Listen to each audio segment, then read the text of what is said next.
யாருமே ஃப்ரீயா அவரால் எப்படி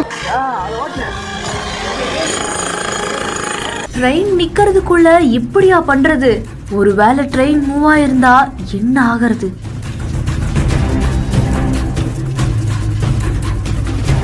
சிக்கி தவித்த பயணியை உயிருடன் மீட்ட திக் சம்பவம்.